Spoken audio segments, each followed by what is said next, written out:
একটি দেশ যার হাতে রয়েছে প্রায় ৬,০০০ পারমাণবিক ওয়ারহেড, একটি বোতাম যার নিচে চাপা পড়ে আছে পুরো পৃথিবীর নিঃশ্বাস। আর সেই দেশের নাম রাশিয়া, বিশ্বের সবচেয়ে বড় পারমাণবিক শক্তিধর রাষ্ট্র। রাশিয়ার হাতে এই মুহূর্তে রয়েছে আনুমানিক ৫,৮৮৯টি পারমাণবিক অস্ত্র, যুক্তরাষ্ট্রের থেকেও বেশি। এই বিপুল অস্ত্রভাণ্ডার ৩টি স্তম্ভের উপর দাঁড়িয়ে আছে, যাকে বলে স্ট্র্যাটেজিক ট্রায়াড। রাশিয়ার ক্ষমতার প্রথম স্তম্ভ হল আন্তঃমহাদেশীয় ক্ষেপণাস্ত্র ভোয়েভোদা, ইয়ার্স এবং টোপেল ম। এই ক্ষেপণাস্ত্রগুলো পৃথিবীর এক প্রান্ত থেকে আর এক প্রান্তে মুহূর্তেই ধ্বংস ছড়িয়ে দিতে পারে। দ্বিতীয় স্তম্ভ হল সাবমেরিন থেকে উৎক্ষেপণযোগ্য ক্ষেপণাস্ত্র বুলাভা ও সিনেভা নামের মিসাইলগুলো গভীর সাগরে লুকিয়ে থাকা বোরেই শ্রেণীর সাবমেরিন থেকে ছোড়া হয়, যা ধ্বংস করে দিতে পারে যে কোনো যুদ্ধবিমান কিংবা নৌবহরকে। পুতিনের শক্তির তৃতীয় স্তম্ভ হল কৌশলগত বোমারু বিমান TU-160 ও TU-95MS, যারা আকাশপথে পারমাণবিক বা প্রচলিত বোমা নিয়ে বহুদূর পর্যন্ত উঠতে সক্ষম। এই তিনটে স্তম্ভ রাশিয়ার বার্তা স্পষ্ট করে যে তারা কেবল যুদ্ধ ঠেকাতে নয়, শুরু করলেও কাঁপন ধরিয়ে দিতে পারে তাবৎ বিশ্বকে। আর এ কারণেই রাশিয়াকে ভয় পায় বিশ্বের অনেক শক্তিধর দেশও। কিন্তু রাশিয়ার শক্তি এখানেই শেষ নয়। পুতিনের দেশটির হাতে রয়েছে হাইপারসনিক অস্ত্র, যেমন কিনজাল ক্ষেপণাস্ত্র, যার গতি শব্দের চেয়ে 10 গুণ বেশি। আছে পঞ্চম প্রজন্মের স্টিলথ ফাইটার সুখোই 57 আর পুরনো কিন্তু ভয়ঙ্কর MiG-31, যারা এখনও আকাশের শিকার খুঁজে বেড়ায়। ভূমি থেকে উৎক্ষেপণযোগ্য ক্ষেপণাস্ত্রের মধ্যে ইস্কান্দার M সবচেয়ে বেশি ব্যবহৃত ও ভয়ঙ্কর। এটি পারমাণবিক ও প্রচলিত ওয়ারহেড দুটোই বহনে সক্ষম। আর কালিবর নামের ক্রুজ মিসাইল সাগর বা স্থল দুই জায়গা থেকেই উৎক্ষেপণ করা যায়। ইউক্রেন যুদ্ধে এই অস্ত্রগুলোই প্রতিদিনের বাস্তবতা। ড্রোন প্রযুক্তিতেও রাশিয়া পিছিয়ে নেই। ইরান থেকে নেয়া শাহেদ 136 কামিকাজে ড্রোনগুলো ইতোমধ্যে ইউক্রেনের বিভিন্ন শহরে ধ্বংস ডেকে এনেছে। রাশিয়ার নৌবাহিনীর শক্তি নিঃশব্দে ভয় ধরায়। বোরেই শ্রেণীর সাবমেরিন পারমাণবিক অস্ত্র নিয়ে সাগরের গভীরে ঘুরে বেড়ায়। কিলো শ্রেণীর সাবমেরিনগুলো নিঃশব্দ অথচ ভয়ঙ্কর প্রাণঘাতী। আর অ্যাডমিরাল গর্শকভ শ্রেণীর যুদ্ধজাহাজে রয়েছে আধুনিক রাডার, প্রতিরক্ষা ব্যবস্থা ও মিসাইল প্ল্যাটফর্ম। রাশিয়া শুধু বুলেট দিয়ে যুদ্ধ করে না, তারা তথ্য দিয়েও যুদ্ধ করে।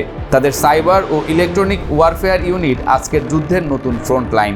ক্রাসুখা 4 নামের একটি ইলেকট্রনিক যুদ্ধ ব্যবস্থা শত্রুর রাডার, কমিউনিকেশন ও ড্রোন জ্যাম করে দিতে পারে। পেনিসিলিন নামের একটি সিস্টেম শত্রুর গোলার উৎস চিহ্নিত করে প্রতিশোধ নিতে পারে কয়েক সেকেন্ডে। আর এই সবকিছুর পেছনে দাঁড়িয়ে আছেন একজন ব্যক্তি, ভ্লাদিমির পুতিন। প্রায় 2 দশক ধরে ক্ষমতায় থাকা এই নেতা এখনও 89% রাশিয়ার নাগরিকের আস্থার প্রতীক। তার নেতৃত্বে রাশিয়া তৈরি করেছে এমন এক প্রতিরক্ষা বলয় যার শক্তি শুধু অস্ত্রে নয়, কৌশল, প্রযুক্তি আর ভয় দেখানোর রাজনৈতিক প্রভাবেও। রাশিয়া তার অস্ত্র দেখিয়ে দেয় না, রাশিয়া অস্ত্র তুলে রাখে, যেন কেউ প্রশ্ন না তোলে। এটা কেবল এক সামরিক বিশ্লেষণ নয়, এটা এক শক্তির প্রতিচ্ছবি। রাশিয়া শুধু প্রতিরক্ষার জন্য প্রস্তুত নয়, রাশিয়া বার্তা দিতেও প্রস্তুত।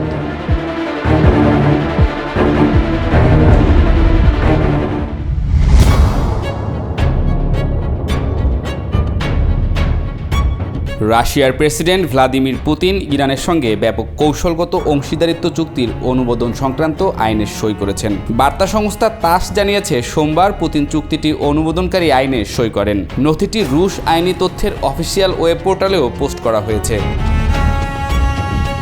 প্রতিবেদনে বলা হয়, এই চুক্তিতে দীর্ঘমেয়াদী দৃষ্টিকোণ থেকে মস্কো এবং তেহরানের মধ্যে সহযোগিতার আরও উন্নয়নের জন্য আইনি কাঠামো নির্ধারণ করা হয়েছে। এটি রাশিয়া এবং ইরানের কৌশলগত অংশীদার হিসেবে মর্যাদাকে প্রতিষ্ঠিত করে এবং প্রতিরক্ষা, সন্ত্রাসবাদ মোকাবেলা, জ্বালানি, অর্থ, পরিবহন, শিল্প, কৃষি, বিজ্ঞান, সংস্কৃতি এবং প্রযুক্তিসহ সব ক্ষেত্রকে অন্তর্ভুক্ত করে।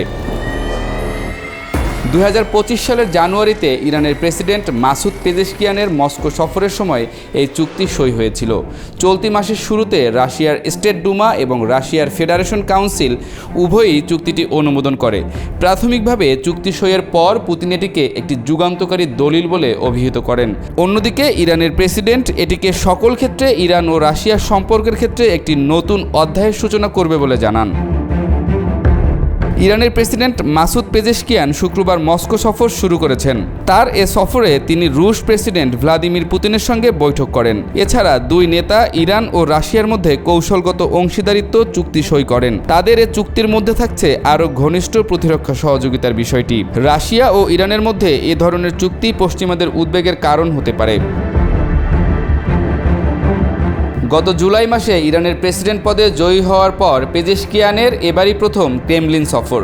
তার এ সফরে চুক্তি সইয়ের আগে দ্বিপক্ষীয় সম্পর্কের পাশাপাশি আন্তর্জাতিক নানা বিষয় নিয়ে আলোচনা হয়েছে। ক্রেমলিনের পক্ষ থেকে বলা হচ্ছে, দুই নেতার মধ্যে এ বৈঠক তাদের সম্পর্ক আরও দৃঢ় করবে। ক্রেমলিনের বিবৃতিতে বলা হয়েছে, দুই নেতা মস্কো ও তেহরানের মধ্যে বাণিজ্য, বিনিয়োগ, পরিবহন, লজিস্টিক্স, মানবিক ক্ষেত্র এবং আঞ্চলিক ও আন্তর্জাতিক এজেন্ডায় বর্তমান ইস্যুতে সহযোগিতা সম্প্রসারণের বিষয়ে আলোচনা করেছেন। চুক্তিটি দুই দেশের মধ্যে ক্রমবর্ধমান সামরিক ও রাজনৈতিক অংশীদারত্বকে শক্তিশালী করবে বলেও আশা করা হচ্ছে। 2022 সালের ফেব্রুয়ারিতে ইউক্রেনের রাশিয়ার সর্বাত্মক অভিযান শুরুর পর থেকে ইরানের সঙ্গে মস্কোর সম্পর্ক জোরদার হয়েছে। ইরান ইউক্রেনের অবকাঠামো এবং বিদ্যুৎ কেন্দ্রগুলোর লক্ষ্যবস্তুতে ব্যবহৃত শাহেদ ড্রোন রাশিয়াকে সরবরাহ করেছিল। ক্রেমলিন মুখপাত্র দিমিত্রি পেসকভ বলেন, ইরান আমাদের জন্য একটি গুরুত্বপূর্ণ অংশীদার, যার সঙ্গে আমরা বহুমুখী সহযোগিতা গড়ে তুলেছি। যুক্তরাষ্ট্রের সঙ্গে শত্রুতার সম্পর্ক আছে এমন দেশগুলোর সঙ্গে ঘনিষ্ঠ সম্পর্ক গড়ে তুলেছে রাশিয়া। এর মধ্যে উত্তর কোরিয়াও রয়েছে। ইউক্রেন যুদ্ধের শুরু থেকে উত্তর কোরিয়া ও বেলারুশের সঙ্গে কৌশলগত সম্পর্ক গড়ার পাশাপাশি চীনের সঙ্গেও সম্পর্ক জোরদার করেছে রাশিয়া। তবে মধ্যপ্রাচ্যে ইরান ও রাশিয়া বড় ধরনের ধাক্কা খাওয়ার পর পেজেশকিয়ান মস্কো সফর করেছেন। সিরিয়ায় বিদ্রোহীরা ইরান ও রুশ সমর্থিত বাশার আল আসাদের সরকারের পতন ঘটিয়েছে। এর আগে গাজায় ইরান সমর্থিত হামাস ইসরায়েলের ব্যাপক হামলার শিকার হয়েছে। সব মিলিয়ে এই চুক্তি আগামীতে ইরানের শক্তিকে আরও মজবুত করল বলে মনে করছেন আন্তর্জাতিক বিশ্লেষকরা।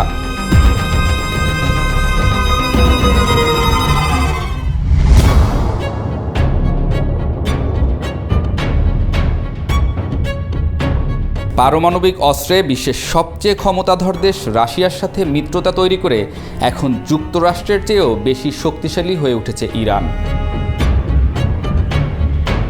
একের পর এক বিস্ময়কর ঘটনা ঘটিয়ে যুক্তরাষ্ট্রের ঘুম হারাম করে দিচ্ছেন খামেনি। যতবারই ডোনাল্ড ট্রাম্প তাকে কোণঠাসা করতে চেয়েছেন, ততবারই তিনি দ্বিগুণ ক্রোধে পাল্টা সিদ্ধান্ত নিয়েছেন। বর্তমান বিশ্বে আমেরিকাকে বৃদ্ধাঙ্গুলি দেখিয়ে যে কয়জন নেতা বহাল তবিয়তে আছেন, খামেনি তাদের মধ্যে অন্যতম। যুক্তরাষ্ট্র ও ইরান বিরোধে জড়ানোর পর বিশ্বের অনেক দেশই সন্দেহ করছে যে ইরানের কাছে পরমাণু অস্ত্র না থাকলে খামেনির এত অহংকার থাকার কথা না, কিংবা ট্রাম্পেরও গলার স্বর এত নরম হওয়ার কথা না। দুই নেতার আচরণই বিশ্ববাসীকে অবাক করছে। যে মুহূর্তে যুক্তরাষ্ট্র পরমাণু সমৃদ্ধকরণের অভিযোগে ইরানে হামলার হুমকি দিয়েছে, ঠিক সেই মুহূর্তে পারমাণবিক অস্ত্রে বিশ্বের সবচেয়ে ক্ষমতাধর রাশিয়ার সাথে ইরানের পরমাণু সহযোগিতা চুক্তি যেন ট্রাম্পকে বিশ্ব দরবারে তুচ্ছ করে তুলেছে। ইসরায়েল সহ বহু প্রতিপক্ষ দেশ ইরানি ক্ষেপণাস্ত্রের রেঞ্জে থাকার কারণে যুক্তরাষ্ট্রের সাথে সাথে ওইসব দেশও অজানা আতঙ্কের মধ্য দিয়ে যাচ্ছে। ইরানের তৈরি বিশেষ ক্ষেপণাস্ত্র খোররামশার রেঞ্জ ও ধ্বংস ক্ষমতা সাধারণের কল্পনারও অতীত।